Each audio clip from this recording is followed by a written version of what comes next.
Nice. What's up, everybody? Nate Allbaugh here, head football coach, Judah Christian School in Champaign, Illinois. Al Craig, head football coach, Oakwood High School in 50 in Illinois. And we just celebrated 100 subscribers. And Merry Christmas. And celebrating Christmas. Amen to that. Merry Christmas to everybody. Christmas Eve.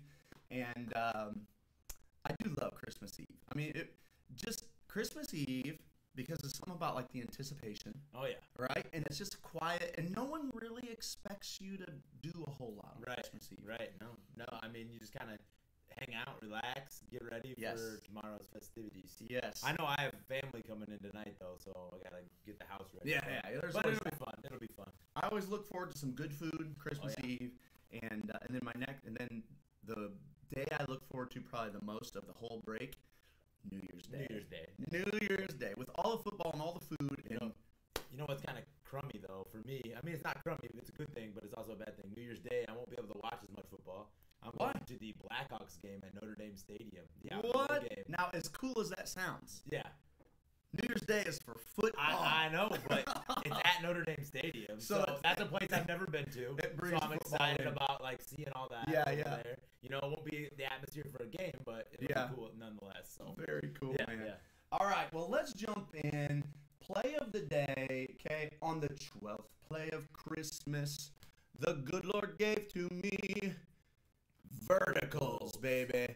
I felt like, now we talked a lot about what our 12 plays of Christmas would be, and I felt like verticals had to be in there. You know what? We haven't even checked to see if everything's running. Is our sound running? Oh, we got the choppy sound.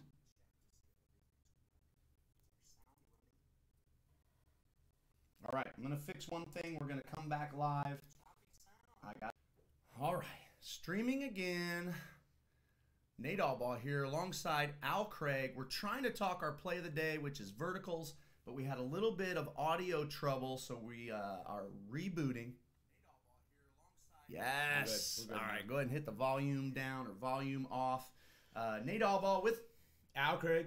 All right, we're talking verticals. We'll delete the other live video. But we're live talking our 12th play of Christmas, which is verticals. We went back and forth between a couple plays as that 12th day. And, you know, vertical, to me, you can hit off a lot of different things. Yeah. To me, a post, to me, is a vertical. Like anything where you got to take the top off the defense. Okay, you got to take the top off. You got to do it. And, you know, back in 2015, as we worked hard on our offense between 14 and 15. And we just were studying a lot, and I've talked about this a lot, but we were studying Oregon, saying, what is Oregon doing well offensively? Why are they scoring so many points? And we came up with a lot of things. One was they're stretching the field horizontally. Yep. The other was they're stretching it vertically. And they're doing so throughout the game. Right. They're not just doing it early. I mean, they continue to stretch vertically, and you have to stretch a team vertically. And I do believe that it's one of the areas where offensive coordinators, high school offensive coordinators, some of them, not all obviously, but it's easy to leave it out.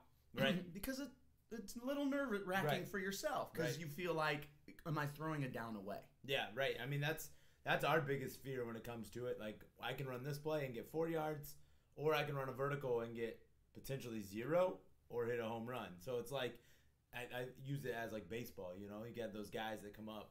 Adam Dunn, prime example of it back in the day. Swinging for the fences every time. He's either going to hit a home run or he's going to strike out, you know? I mean, so for us, we hate to get behind the chains and have 2nd and 10. That's like the worst thing that could happen to us. So, you know, we don't take a lot of shots, but we need to start doing it because people just load up the box on us. So. You do, and you have to take your shots. You have to remember, and I'm talking to myself too. I mean, I'm no expert, but you have to remind yourself, taking this shot, even if it's incomplete, is opening up other things in my playbook because that defensive coordinator over there has to watch that ball go in the air, and that affects you as the defensive play caller. You're going, oh man, they're willing to go deep. And maybe that one wasn't complete, but especially they're willing and they're going to try. Especially if you have a guy that's just wide open and your quarterback just misses him or something, and they're like, okay, well, Watch out for They're that. going to come back to that again because it was wide open. Yes. I know me as a defensive guy back in the day. I mean, I used to feel like that too. I'm like, oh, thank you. Like You're right. let's try that another way next time they run it. So. Well, whoever you are, whatever you run, are you a wing T guy double tight? Are you a wing T guy with splits? Are you an option team with splits?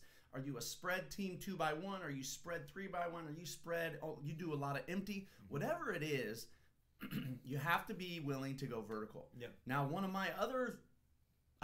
things that I recommend, I don't know if anybody listens to my recommendations, but if I were to talk to a guy who's building his offense, I would say, you have to go deep, but I don't think you have to have a lot of deep options. I think you pick your 1, 2, depending on who you are, 3, whatever, just a couple options of here's how we're going to take the top off. Right. This is our version, right? And so you just pick your version, and whatever you have, you just need a way to take the top off to back them up. And then if you practice it enough, you're going to hit some. Right. And everybody knows, I mean, come on, 50 yards a pop it's a big deal. Right. You're always looking for that. I mean, obviously. So this year, our vertical option, we ran a lot of spread concepts. Again, I went to 8-man for the first time. My wing tee wasn't available to me. Honestly, I'm very thankful that my wing tee wasn't available because I think it took something like this for me to get out and explore other options and learn other offenses. So that was cool. But our personal number one vertical play became fake now screen and go vertical, right? So here we are in 1x1. And we got our little H back right here, okay, 1x1, and our little screen game was just him backing up, a now screen, and this guy would come sprinting out to block, okay? And then our best vertical play was pump fake to him and go vertical, okay? So, and you'll be amazed at how often this came open this year. Now, this is in our playoff game, entirely illegal. I don't know why look at both of my guards go downfield. No, that is not legal in the 8-man game. Are they running wheel routes? So they both heard the screen call. So they're both running the screen. They think we're throwing screen. Both of those guys. But we were throwing the screen and go. Supposed to be different protection. Doesn't get called. Well, sometimes you get lucky. Yeah, sometimes. but this was our best vertical option this year. Let me see if I can find another one of our clips, and we'll come back to some of those from our Central days. Here's one more. Again, just now screen and go. Here's our main man down here, number 32. He was our dude. And he's just going to pump it and go. Right? Now, of course, we throw that now screen quite a bit. Right. I mean, that's a nice little vertical option, right? Yeah. And it was enough to get people off of us a little bit and open things up just a bit. And it makes them think, like, you're running that now screen, so it makes him think, do I attack this now, or is he going to burn me deep? Right. So just that little bit of doubt creeps in their head, just enough to make the now screen effective as well. Now, this is you guys. What was your best vertical option this year? Now, you might have mentioned earlier, too, that you didn't feel like you attacked vertical that much. We didn't attack it enough, I don't think, just because we didn't want to put ourselves behind the downs. Like, we only attempted 75 passes the entire year. So that, I mean, you're looking at seven per game, basically. Sure. I mean, it's not, and they weren't vertical shots a lot of times. They were dink and dunks. So this is our best. It's off our boot action. So it's play action for us. And our quarterback's going to boot out. This guy's going to run a deep out and then break it off to a go. This is a game we are down by 6 here. There's about a minute left, and we're trying to move the ball. And this obviously helped us get down there. We didn't end up winning, but just a little out and up. You know, could have maybe went with our wheel play the other day, but this is our vertical play right here. Yeah.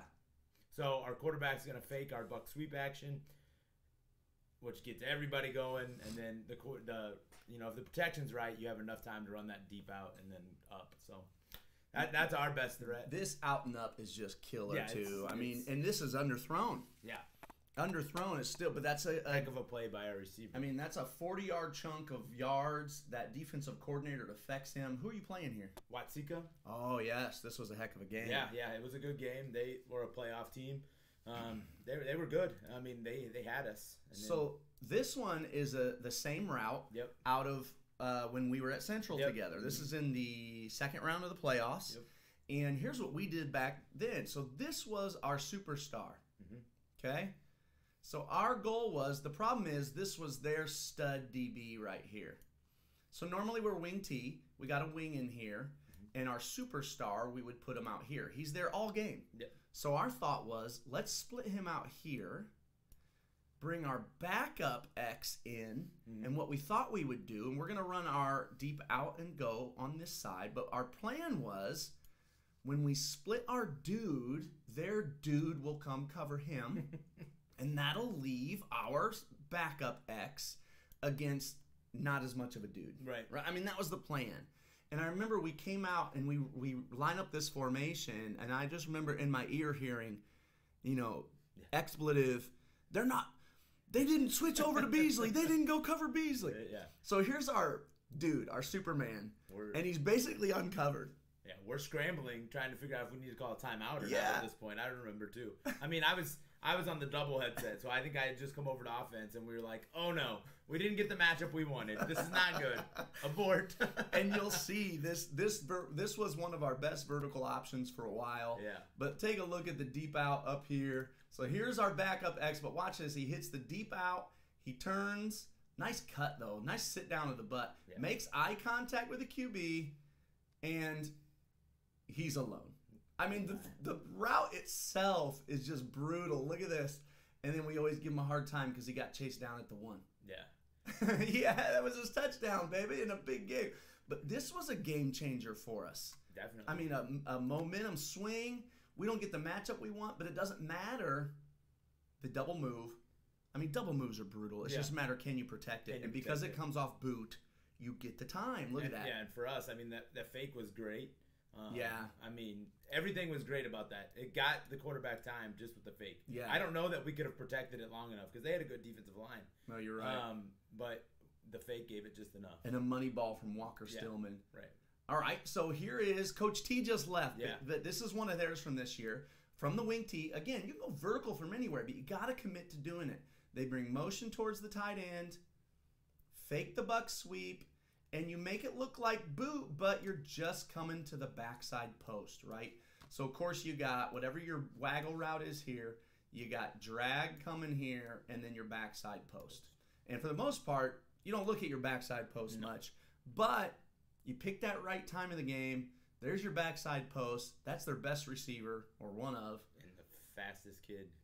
And that's a big time play. One of the fastest kids we've ever coached. That is a big play. Yeah. I was just about to ask where they were. I forgot that they got turf. Yeah.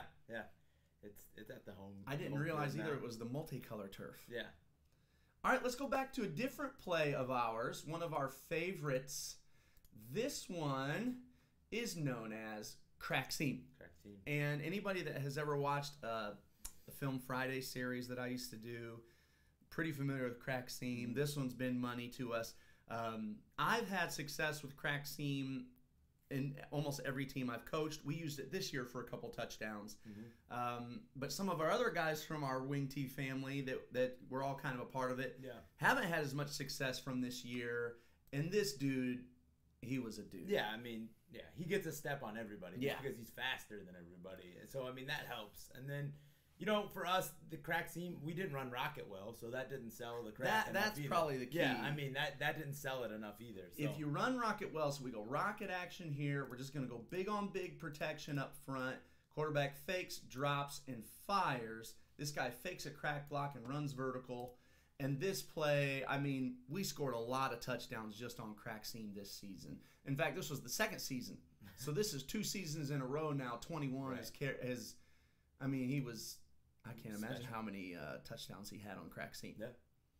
I want to say that he is top 2 in the school record, probably just on crack seam. From crack seam. In the school record book for receiving touchdowns. Oh, you're right. And I mean, this one, look at the time on the clock, too. I think this was like the last play of a half. Their clock had just went down, but there were about 3 minutes to go. Okay. 3 minutes to go, and we scored this one to go up 48-47. Yeah. Okay. Now, this option. Again, I just show you guys just to say, just so we can have something to talk about. Right. But number 2, verticals come from anything. Yeah. Anything, man. 4 verts, whatever you decide. Here's our vertical. Let's get good at. This one's a great one because there's so much going on in the backfield. We call it counter shake. You're going to get a corner out of this guy, and out of this guy, he's going to run a post. But he has plenty of time to kind of stem his post and bend it back in. And then in the backfield, you're going to get your big-on-big protection plus your fullback, and you're going to get – this guy's going to come and give a counter fake. So we're going to fake the rocket, fake the counter, then hit your post over the top, okay? This was a really good option. We didn't run it as much, I think, as we probably could have. But this is just a fantastic play. It's underthrown. You can see how far behind him he is. Now, part of it is his great speed. But, right. I mean, even if he's not as fast. I mean, he's like, I mean, none of them know what's going on. No. The linebackers are looking here, there, everywhere. I mean, nobody knows. It's so much going on. Look at that guy. Which guy? The middle linebacker right there. Look, he's just dancing. That like he guy has right no there. idea. Yeah. Just watch this guy right here. That's a lot of action going on, and that's what helps keep the pass pressure down. Right? You don't get that much pressure because there's so much action going on. Okay. Ooh, that's interesting. I've never seen Huddle do that. Uh-oh. Run while the lines are up. I didn't even think it was possible. That's what Huddle gave us for Christmas. All right, there's that deal. Go. Let's see if there's one more. And then I talked quick game yesterday. Yeah. This was supposed to be 99. Right. It was just it's 1, 2, 3 and fire. But you remember this kid? Mm-hmm. Oh, Heaton? Yeah. Heaton was like a gunslinger. He would just make it up. He'd just make it up. Watch him this is supposed to be 1, 2, 3 and fire. Watch him just make it up. He decides instead, nah, I'll roll right. And then heave it. Oh, what a ball, though. Oh, come on, man. He broke the school passing record. In this game, yeah, this was the game. All on quick game. And boot. Yep. We probably ran boot for about 80 yards. Yeah. But the other 300 and whatever 20, yards 20-some, yeah. were off of quick game. Yeah. This was the only vertical we've completed. Yeah. The rest were hitches. Heck of a ball, man. Isn't that? Oof. Man. In stride. Dude, that's nice. Even if you don't complete this, let's say it goes off his hands right here. Yeah. That affects that defense. Yeah. Would you agree? Definitely. Oh, definitely, yeah. And that's something that I need to hold myself accountable on. Like this year on my play sheet, I'm going to write, take a shot. Yes. Take a shot. Like, you have to do it. You have to do it. And for us, it might be in my script for my first 10 plays. Like, I'm putting it in there. Mm-hmm. Take a shot right now. Whatever down distance, doesn't matter. Just let's go. Like, you have to do it. It is a little bit of a gamble. Yeah. But you know what?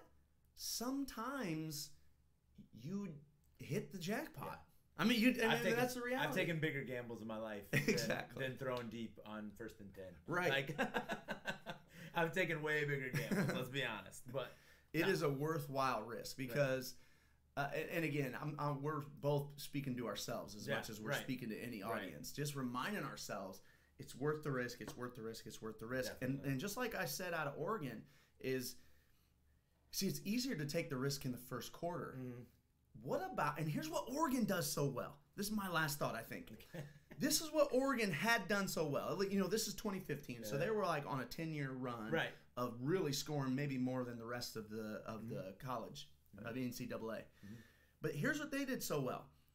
When, especially us as wing T teams, it's let's say the fourth quarter just starts, you got the ball, and you're up by 1 score. Mm-hmm. What do? We go super conservative. We just want to march and chew clock and punch it in late. Right. Not Oregon. They would be up by 1 score, fourth quarter their ball, and they still will stretch you vertical. Right. And to me, that impacted me. And that I'm always, every offseason, reminding myself, it is worthwhile. Maybe once a quarter, regardless of score. And that is how you continue to open up those leads. And when you continue to stretch people deep into the game, again, I'm okay at being aggressive in quarter 1. Being aggressive in quarter 4 is hard. Mm-hmm. Right, absolutely. Yeah, I mean, especially, like you said, in that situation where you're up or you're down a little bit, like, it's hard because you're going to just stick with what works or what gets you to the end of the game, kind of, ride it out. But, I always say it, and I tweeted about it the other day. It's like you played to win, not to tie or not to not lose, Yeah. So Memphis did that the other day in their bowl game. They just played for the tie, and then it bit them because they didn't make the field goal. So it's like you got to play to win the game at some point. So All right, man. Well, it's a fun show. The 12 plays of Christmas are over. Complete. We did it. Yeah. We're going to have to put all those plays together and rank them. Yeah. That'll be a fun show, too. But, hey, this was all about launching our online clinic, and the online clinic is officially launched. Yep. The first 3 videos came out at exactly 5 a.m. because I set my alarm, woke up, and pushed them through. The rest of the 2018 clinic is coming down pretty much throughout the rest of the day. And now I'm sitting on 3, 4, 5, 6 more video series that'll be coming, videos for the online clinic. Yours being one, Coach T's being one, Coach Kidd out of Moreau, Forsyth, and 3 from Toby Vallis. And those will be coming out over the next 2 days, just kind of consistently over Christmas. So there's 3 up there right now, 3 defensive presentations from Keith Scott, safeties coach over at Eastern Illinois. I encourage everybody to go check it out, man. For sure. It's time to start learning. Time to learn. Yeah, and it's we all got a little bit of time over break here. Right, exactly. Cool. Thanks for joining me and had a blast. Merry Christmas. Merry Christmas.